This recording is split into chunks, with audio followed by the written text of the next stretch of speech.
É isso aí, então, meus alunos, vamos lá para a nossa revisão. Lembrando que nossa aula de hoje foi, aliás, está sendo, né? A aula 34, vimos a aula 34.1, agora a gente vai para a segunda parte da aula, que é a parte da revisão e atividade. Aí vai vir a aula 35 e depois, lapada, né? Vai vir a nossa avaliação. Tá bom? Então se liga que está chegando no final, vamos entrar numa outra etapa do assunto. Vamos lá, joga na tela o que nós vimos hoje, os animais e a evolução. Né? Fauna ediacara, né? Vimos aí o que seria a fauna ediacara. Seria o quê? Fauna, que quer dizer, claro, de animais. Né? Animais... Eu não vou colocar assim, com partes com animais moles, eu vou colocar sem partes duras, tá? Sul da Austrália. Assim, isso é como se fosse uma espécie de frase-chave, tá? Fauna ediacara é uma fauna de animais sem partes duras, localizadas, né, inicialmente aí no sul da África, ou seja, nessa fauna de ediacara que foram encontrados os fósseis dos animais considerados os mais antigos que se tem registros. E sabe-se que essa fauna aconteceu, né, ou viveu aonde? No ambiente aquático, tá? E elas tinham partes, eram corpos moles. Por isso, a gente fala que elas são sem partes duras. Isso é mais um motivo para a gente, né, refletir sobre a complexidade do processo de fossilização desses animais. Falamos isso durante as aulas, né, que animais que têm partes duras são mais fáceis de serem conservados nas camadas rochosas. Esses não. Esses são animais de corpo mole, mas mesmo assim é conseguido ainda encontrar na era atual fósseis das suas impressões, né, em material sólido, né, rochoso. E sabe-se que viveram no ambiente aquático pelo fato deles estarem aí encontrados em rochas que têm origem marinha. Tá? Falamos aí da evolução também dos animais, né, das necessidades desde os animais aquáticos até as necessidades de alguns grupos de saírem dessa água, não se sabe por quê, mas esses grupos, até então peixes, né, peixes primitivos, sentiram necessidade, ou animais aquáticos de uma forma geral, sentiram necessidade de sair desse ambiente aquático, mas percebia-se que no ambiente fora da água, o oxigênio precisava ser assimilado de uma forma mais diferente do que aquelas que eles promoviam dentro da água. Então, alguns organismos que foram mais tarde chamados de anfíbios conseguiram desvendar, evoluir, né, estruturas como pulmão e desenvolvendo respiração pulmonar. Mas eles sempre precisavam ali da água. Com o passar do tempo, né, os outros grupos foram adquirindo capacidade de viver fora da água, em termos de reprodução, com a evolução do ovo. Eram os répteis. Esses répteis foram dominando a Terra, tá? E o que acontece? Foram dizimados aí pelo esse meteoro que caiu há 65 milhões de anos atrás e possibilitou então que a evolução dos mamíferos. Isso eu estou falando de uma forma bem resumida aqui, tá, pessoal? Que foi o que nós vimos durante a aula. Então é isso. O que nós falamos hoje durante a aula basicamente foi isso. O conceito da fauna ediacara, do que se trata e a questão da evolução dos animais de uma forma bem linear. Tá bom? Vamos lá então para a nossa atividade.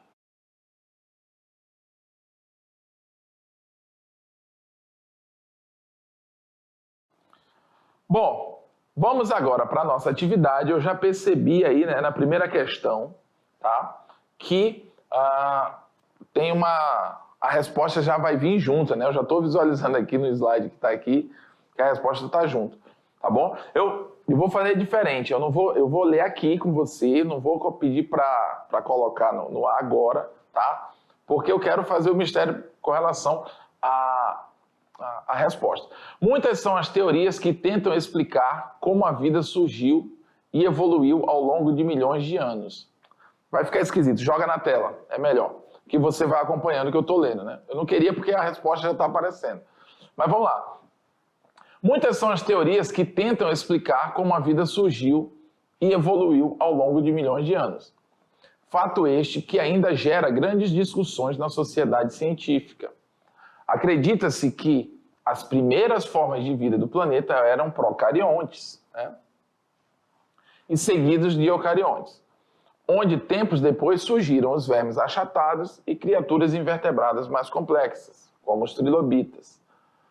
Qual o pequeno ser que permitiu o surgimento dos peixes e, posteriormente, dos vertebrados? Aqui a resposta veio premiada, então esses pequenos seres eram os conodontes, que viviam no ambiente aquático. Então esses conodontes deram origem aí aos peixes, logo são a raiz também dos animais vertebrados, tá bom? Então, essa é a primeira questão da nossa atividade. 2.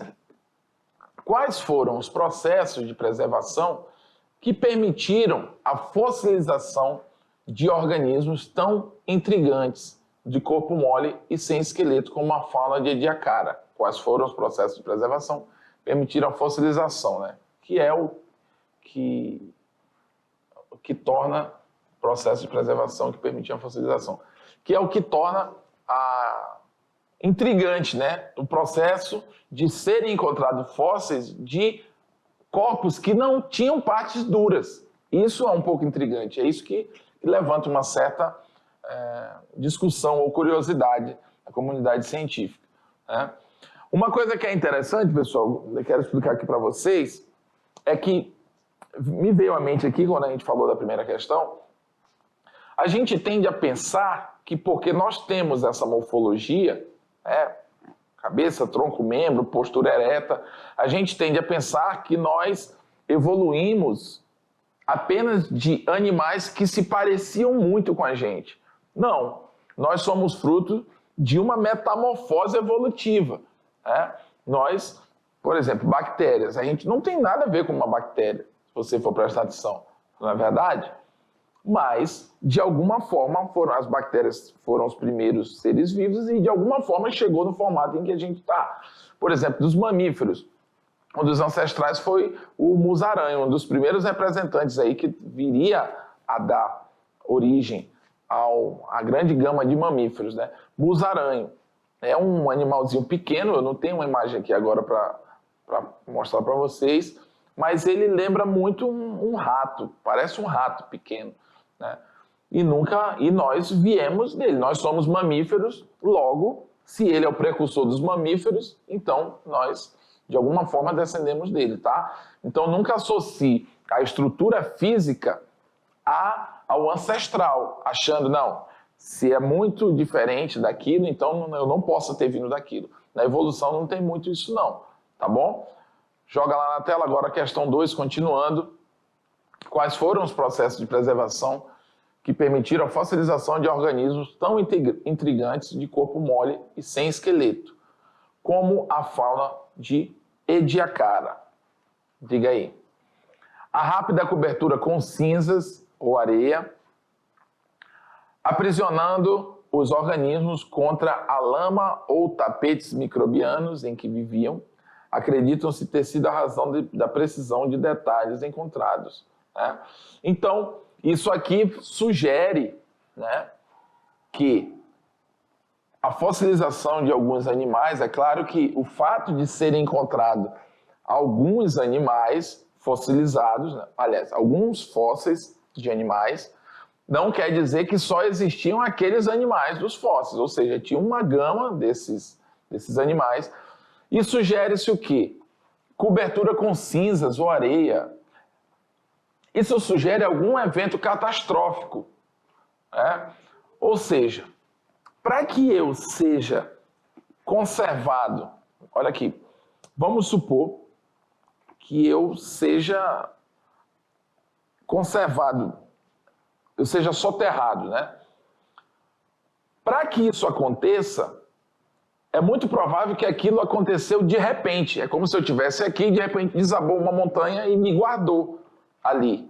Enquanto ser vivo, né? Enquanto tecido orgânico, eu fiquei guardado ali por um tempo. Por quê? Porque é o que eu digo, um efeito catastrófico, algo, uma explosão, um meteoro, e fez com que aquela massa de cinza, de areia, sufocasse, né? Reprimisse aquele animal ali, e ali ele ficou, e ali ele morreu inteiro, né? Não foi um processo em que ele foi, digamos, morrendo aos poucos, enfim, né? Sugere que foi isso que aconteceu, né? Quando você é guardado naturalmente, guardado que eu digo assim, os tecidos, né, de terra caem em cima deles e eles ficaram ali ainda vivos e durante um tempo morreram, e ali eles ficaram guardadinhos de corpo inteiro.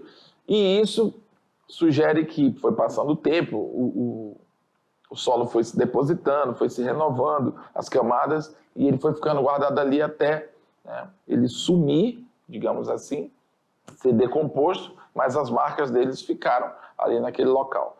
Tá? Volta lá para a tela. Então, ó, a rápida cobertura com cinza ou areia, aprisionando os organismos contra a lama ou tapetes microbianos em que viviam, acredita-se ter sido a razão da precisão de detalhes encontrados, né? Porque até mesmo a riqueza de detalhes intriga. Como é que né? Aquela velha pergunta que eu tenho feito durante a aula, como é que um ser de corpo mole consegue ficar marcado em uma rocha dura com tanta precisão?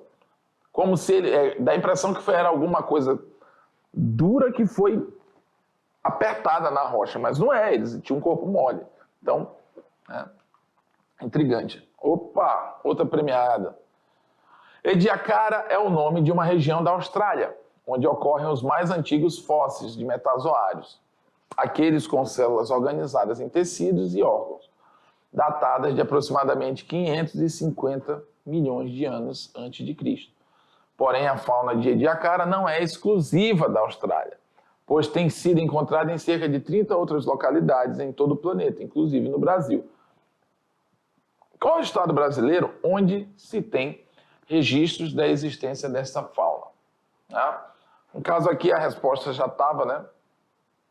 Então, letra A, Mato Grosso do Sul. Ok? Então, letra A, de abestado, como diz aqui na nossa região, né? Questão número 4. A história evolutiva dos animais vertebrados descreve a adaptação de cada grupo em relação ao ambiente conquistado. Os anfíbios dependentes da água evoluíram aos répteis, que perderam esta dependência e evoluíram a um grupo de seres considerados ancestrais dos mamíferos, né? Que são os sinapsídeos lá, né? E que permaneceram escondidos durante o reinado dos dinossauros. Qual alternativa identifica esse grupo? Eu acabei falando aqui no meio da explicação, eu sem perceber eu falei, né? Às vezes eu falo demais e dou bom dia a cavalo, como diz os outros, né? Então, mas faz de conta que tu não escutou. Ou então realmente não escutou o que eu falei, né? Porque eu falei a resposta antes de aparecerem as alternativas. Tá? Uma coisa também interessante, pode deixar eu na tela junto com o conteúdo. Uma coisa interessante, pessoal, pode deixar o conteúdo junto aqui? O que acontece? Quando a gente diz que dos anfíbios evoluíram os répteis, né? Tem aqui, ó, os anfíbios, tá bem aqui assim, ó. Os anfíbios, ó, dependentes da água, evoluíram aos répteis, ou seja, dos anfíbios vieram os répteis. Aí tem gente que pensa assim, acabou os anfíbios e agora passou a viver os répteis. Não, pessoal. existem grupos que seguem uma linha, anfíbios, e foram se adaptando e concretizaram, são anfíbios. Mas existem grupos de anfíbios, lembra de cladística? Lembra lá do cladograma? Mas em algum ponto na evolução desses animais, foi formado um novo ramo. E esse ramo, que até então era um grupo comum dos anfíbios, alguns desses representantes acabaram evoluindo com novas características, formando um grupo. Eles se diferenciaram tanto que passaram a não podiam mais ser considerados do mesmo grupo dos anfíbios, porque eles adquiriram novas características. E então continuam existindo os anfíbios, porém surgiram quem? Os répteis, que por sua vez continuaram sendo répteis, mas um grupo específico dos répteis evoluiu para um desses aqui, que está uma dessas alternativas. E é isso que a pergunta está querendo saber. Os répteis evoluíram para qual indivíduo que acabou sendo o ancestral aí dos mamíferos? Seriam quem? Os eucariontes? Seriam os sinapsídeos? Seriam os o quê? Haplodiplobiontes, né? Que na verdade esse haplodiplobiontes é uma característica de ciclo reprodutivo, né? Conodontes, atossauros. Conodontes são ali os ancestrais dos peixes, então já descarta ele. Eucariontes é ali o tipo é um tipo de célula, né? No qual os seres são formados. O que não é procarionte, todo o resto, pessoal, é eucarionte. Só quem é procarionte são as bactérias. O resto, tudo, protozoários, vegetal, animal, fungo, são todos eucariontes, né? Então, a alternativa que nos leva e que nos lembra também o que isso foi falado durante a aula, são quem? Os sinapsídeos. Olha lá. Tá? Os sinapsídeos são o grupo que evoluiu dos répteis e que vieram a dar origem, né, a nós mamíferos. E quando eu digo nós, eu não estou falando só de nós, seres humanos, aos mamíferos. Você sabe que o grupo dos mamíferos é um grupo muito extenso. Ah, professor, então por que não surgiu os mamíferos antes? Aí é eu que te pergunto isso. Isso eu falei durante a aula. Porque o tal do dinossauro estava lá e ninguém era doido de mexer com ele, né? Ele mandava na parada. Ele era o dono do boteco, né? E ele cobrava o preço que ele queria e ninguém entrava se ele não quisesse. Então era mais ou menos assim. Então quando ele sai de cena, aí as outras espécies, como os sinapsídeos, conseguem dar continuidade à sua evolução. E assim, não só com a questão dos sinapsídeos e o surgimento dos mamíferos, aí vem todos os outros nichos, né? Os outros ciclos de vida conseguem aí proliferar, causando aí uma explosão de novas espécies aí no planeta. Tá bom, pessoal? Então, é isso aí. Vamos ficando por aqui. Essa foi nossa atividade. Lembrando que teremos mais uma aula, aí sim já vem a avaliação, tá? Então já vai se cuidando, já vai remontando aí um esquema de estudo, né, para você relembrar, e um organograma para relembrar todo esse módulo, porque vai estar chegando a hora da revisão, da avaliação. Tá bom, pessoal? Vamos lá! Até a próxima!